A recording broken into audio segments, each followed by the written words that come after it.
আমাদের যাত্রা শুরু হয়েছিল প্রাণের শহর কলকাতা থেকে। ট্রেনে চড়ে রওনা দিলাম রক্সোল সীমান্তর দিকে, এক নতুন দেশ, নতুন অভিজ্ঞতার হাতছানি নিয়ে।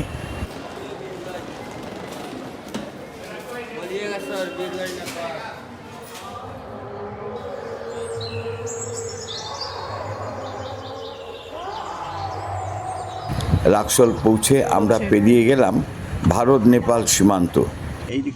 এইদিকে দেখো, ওই যে এই দেখো, এই নেপালের ধরুন ধরুন ধরুন, দেখতে পাই না।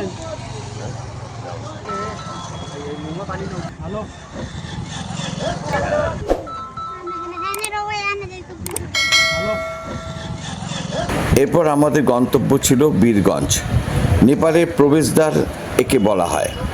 ছোট্ট শহর হলেও বীরগঞ্জ এক আলাদা অতিথেয়তা আছে, যেন আপন করে নেওয়ার পথ চলতি যাত্রীকে।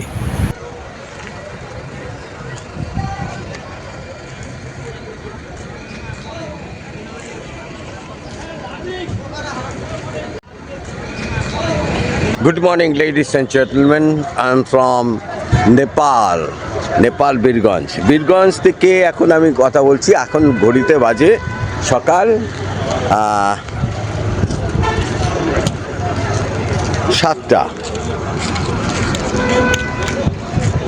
এখন ঘড়িতে বাজে 7টা। আমরা এখন এসছি বাস স্ট্যান্ডে, বীরগঞ্জ বাস স্ট্যান্ড। এখান থেকে সারা নেপালে বাসগুলো যায়। আমাদের প্রথম গন্তব্যস্থল হচ্ছে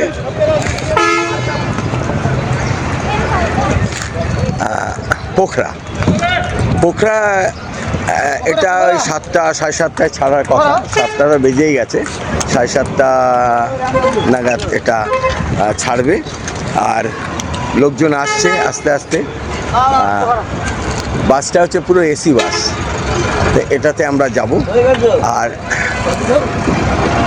আমরা গিয়ে পৌঁছবো ওখানে সে বিকালবেলা, মানে প্রায় 4টে-5টা হয়ে যাবে। তারপর আমরা পোখরাতে আমাদের 2 নাইট, মানে আজকের দিন ছেড়ে আরও 2 দিন থাকা প্ল্যান আছে। তারপর ওখান থেকে আমরা যাব মুক্তিনাথের পর আমরা আবার পোখরা ফিরে আসবো। তারপর ওখান থেকে আমরা যাব মনস্কামনা মন্দিরে, সেটাও পাহাড়ের ওপরে। দুটোই পাহাড়িয়া, ট্রেকিং করে যেতে হয়। আর তারপরে আমরা ওখান থেকে স্ট্রেট চলে যাব কাঠমান্ডুতেও আমাদের 3-4 দিন থাকার প্ল্যান আছে। আর তারপরে ঘুরতে ফিরতে আপনাদের সবাইকে দেখাবো আমরা কোথায় কোথায় যাচ্ছি। আর আমাদের আজকে এবারে নেপালের ট্রিপে কি কি আমি দেখছি, কি আপনাদের দেখাবো, সব আপনারা দেখতে পারবেন। তো বাস বসে গেছে, তা আমরা এখন বাসে যাই। আবার কথা বলবো বাসের থেকে। টাটা। বীরগঞ্জ পেরিয়ে পাহাড়ের পথ ধরেই আমরা এগিয়ে চললাম পোখরার উদ্দেশ্যে। পথে প্রকৃতির অপরূপ সৌন্দর্য যেন চোখে লেগে থাকে। সবুজে মোড়া পাহাড়, ঘুরপাক খাচ্ছে মেঘের দল। মাঝে মাঝে দেখা মিলছে ছোট ছোট জলপ্রপাতের। শেষমেশ পৌঁছে গেলাম স্বপ্নের শহর পোখরায়। নেপালের হৃদয় প্রকৃতির এক স্বর্গ।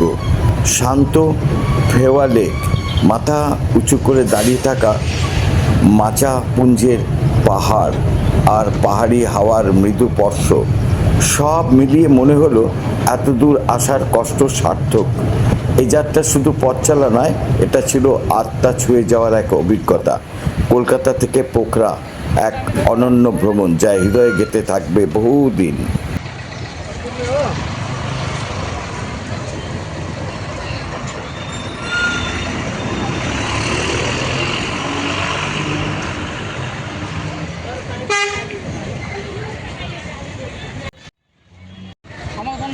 আমরা এখন আছি পোখরা বাস স্ট্যান্ডে। বীরগঞ্জ থেকে আমরা এখানে এসে হাজির হয়ে গেছি পোখরাতে। আর এখান থেকে আমরা কালকে এখানকার সাইট সিনগুলোকে আমরা উপভোগ করব। তারপরে সাইট সিন দেখে আগামীকালকে আমরা এখান থেকে চলে যাব মুক্তিনাথ।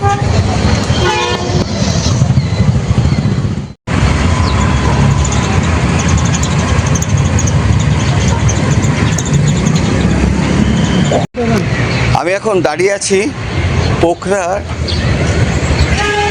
গুম্ফা, একটি গুম্ফা এখানে আমরা দেখতে এসেছি। চলুন ভেতরে যাওয়া যায়, ভেতরে গিয়ে দেখবো। খুব সুন্দর সাজানো।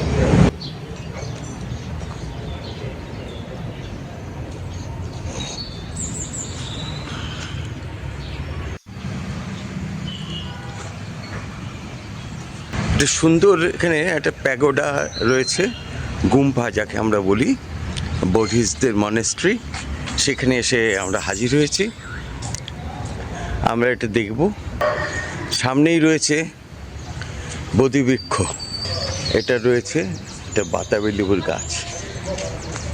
নেপালের অপরূপ শহর পোখরায় আমাদের প্রথম দর্শন ছিল বৌদ্ধ মনস্ট্রি ও বুদ্ধ মন্দির।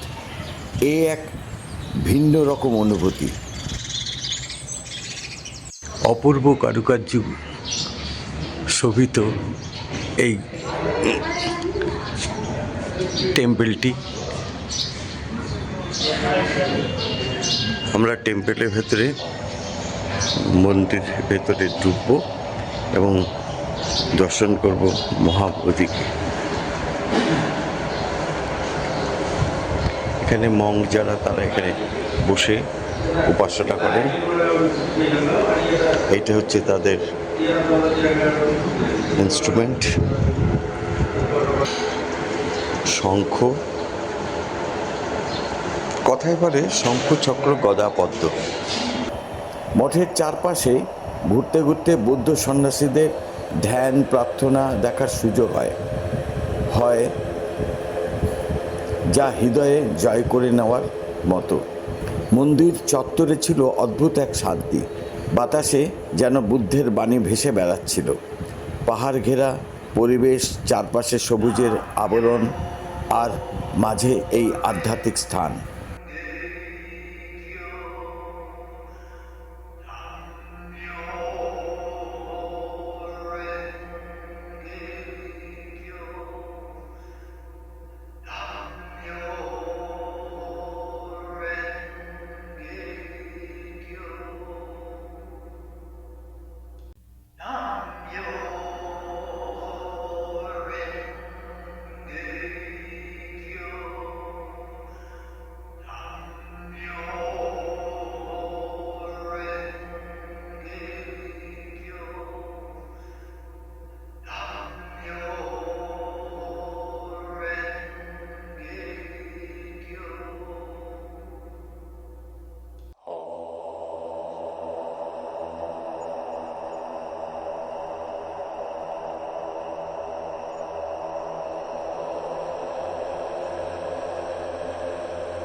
ইনি হচ্ছেন দলাই লামা।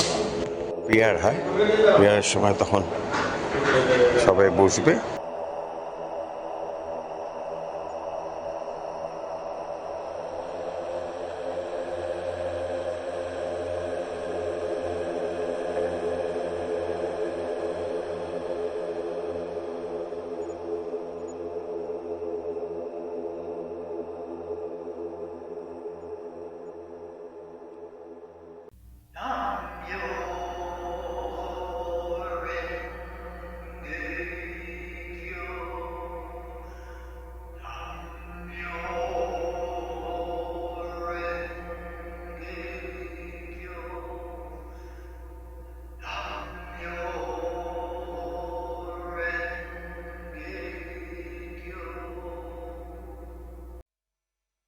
আমরা এখানে এসেছিলাম, আজকে ভেবেছিলাম যে গুম্ফাতে, এই মনেস্ট্রিতে যে পুজো হয় বা সন্ধ্যা আরতি হয় সেটা দেখব, কিন্তু দুঃখের বিষয় এখন ঘড়িতে বাজে 5:42, অর্থাৎ 4টের সময় এখানে হয়ে গেছে। ওই জন্য আমাদের কপাল খারাপ, দেখা হলো না। যাই হোক, খুব ভালো লাগলো, বেশ মনে তৃপ্তি হলো। এবারে আমরা বেরোবো।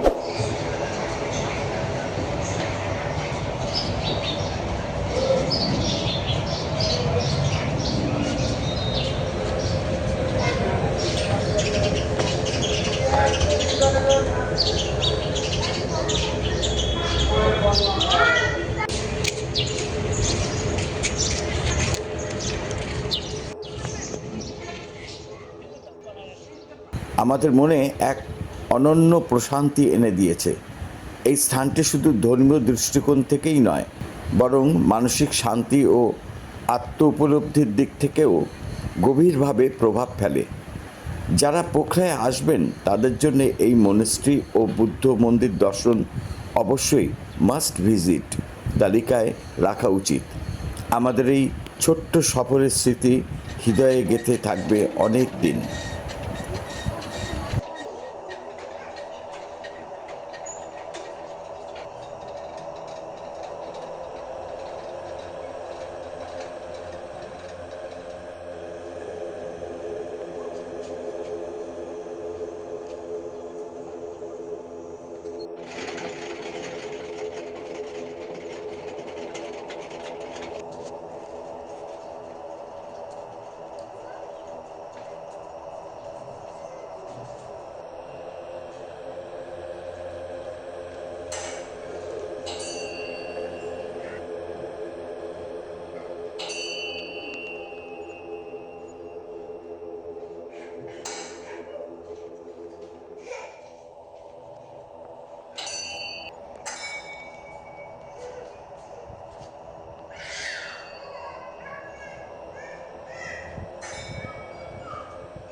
মনেস্ট্রিটা ঘুরে ঘুরে দেখে এবারে আমরা উঠতে শুরু করলাম মনেস্ট্রির ওপরতলায়।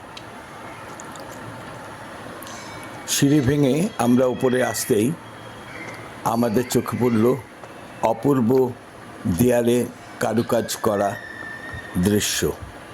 চারিদিকে বুদ্ধিস্ট দেবদেবীর ছবি আঁকা, সুন্দর পেন্টিং দেখে মন ভরে গেল।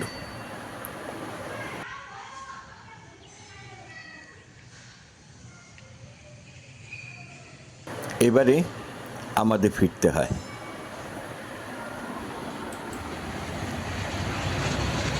আমরা এখন পোখরা মনেস্ট্রিতে আছি। ঘুরে ফিরে এই পোখরা মনেস্ট্রিটা দেখলাম, খুব ভালো লাগলো।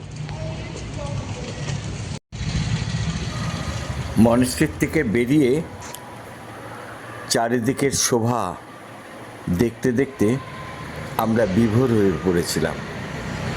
দূরে দেখতে পাচ্ছিলাম পর্বত শৃঙ্গের সারি, যেখানে বরফ জমে রয়েছে। এবারে বাড়ি ফিরতে হয়। পড়ন্ত রোদে মন্দিরের চূড়া স্বর্ণের আভা তার থেকে বিচ্ছুরিত হচ্ছে, দেখে খুব ভালো লাগলো। এবারে ফেরার পালা।